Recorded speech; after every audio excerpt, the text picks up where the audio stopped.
Helicopter বিধ্বস্ত হয়ে নিহত হয়েছেন ইরানের প্রেসিডেন্ট ইব্রাহিম রাইসি।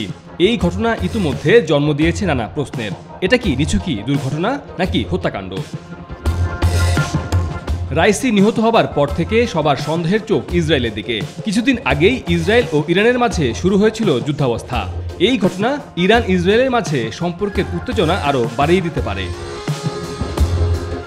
আন্তর্জাতিক সম্পর্ক বিশ্লেষকরা বলছেন, ক্ষমতাসীন প্রেসিডেন্টকে হত্যার ঘটনা সরাসরি যুদ্ধের সূত্রপাত ঘটাতে পারে। ইরানের পক্ষ থেকে আসতে পারে নজিরবিহীন প্রতিক্রিয়া। ইরানের স্বার্থের বিরুদ্ধে চোরাগুপ্তা হামলা চালানোর জন্য ইসরায়েলের গোয়েন্দা সংস্থা মোসাদের ব্যাপক পরিচিতি আছে। অনেকের সন্দেহের চোখ সেদিকেই। যদিও ইসরায়েলি এই গোয়েন্দা সংস্থার বিরুদ্ধে আগে কখনো কোনো রাষ্ট্রের প্রধানকে লক্ষ্যবস্তু করার অভিযোগ শোনা যায় না। ব্রিটিশ প্রভাবশালী সাময়িকী দ্য ইকোনমিস্টের এক প্রতিবেদনে বলা হয়েছে, ইরান এবং ইসরায়েলের ঐতিহাসিক বৈরী সম্পর্কের প্রেক্ষাপটে এই হেলিকপ্টার দুর্ঘটনার পেছনে ইসরায়েল জড়িত থাকতে পারে বলে কিছু ইরানি সন্দেহ করছেন।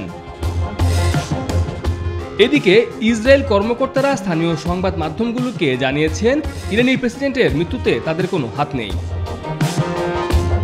অন্যদিকে ইরানের সরকারি ব্যাখ্যায় এখন পর্যন্ত বৈরী আবহাওয়া পরিস্থিতির কারণে হেলিকপ্টার দুর্ঘটনা ঘটেছে বলে জানানো হচ্ছে। ইরানের রাষ্ট্রায়ত্ত সংবাদ মাধ্যম বলছে, ভারী বৃষ্টিপাত আর ঘন কুয়াশার কারণে ফ্লাইটের দৃষ্টিসীমায় ব্যাঘাত ঘটেছে।